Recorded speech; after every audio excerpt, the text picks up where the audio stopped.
Sir, वकील संघ bar council Jalgaon Jamod यांनी उपविभागीय अधिकारी जळगाव जामोद यांना नुकतेच निवेदन सादर केले आहे व निवेदनात असे नमूद केले आहे की तहसीलदार एकाच दिवशी महसुली प्रकरणे 40 ते 50 ठेवतात व सुनावणीसाठी ठेवल्यानंतर त्यांच्या पक्षकारांना बोलण्यासाठी बाजू मांडण्यासाठी पुरेसा वेळ दिला जात नाही. काय सांगू शकाल सर?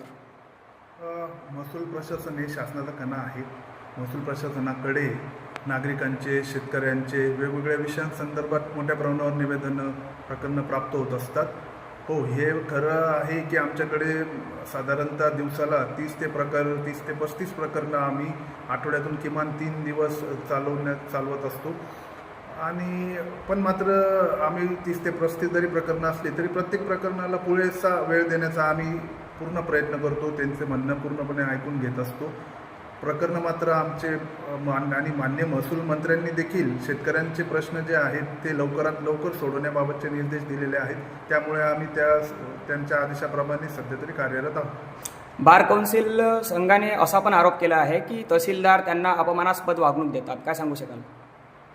असं काही मला वाटत नाही, कारण मागच्या 1.5 वर्षापासून मी जळगाव जामोद येथे कार्यरत आहे आणि आतापर्यंत वकील संघ आणि आमचे संबंध चांगलेच राहिलेले आहेत. वकील संघानेही आम्ही त्यांच्या मदतीने मोठ्या प्रमाणावर शेतकऱ्यांबाबतचे, जमिनीबाबतचे जे वादविवाद आहेत ते त्यांच्या मदतीने आम्ही सोडवलेले आहेत.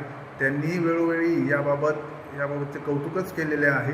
काही ज्येष्ठ वकील असतील त्यांनी कार्यपद्धतीबद्दल नेहमी कौतुकच केलेले आहेत.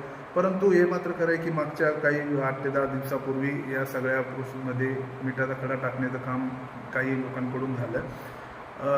असेच मागच्या आठवड्यात नेहमीप्रमाणे सुनावणी घेत असताना वकीलपत्र दाखल नसताना आवाज वाढवून दबावतंत्राचा वापर करण्याचा प्रयत्न काही वकील महोदयांकडून करण्यात आला.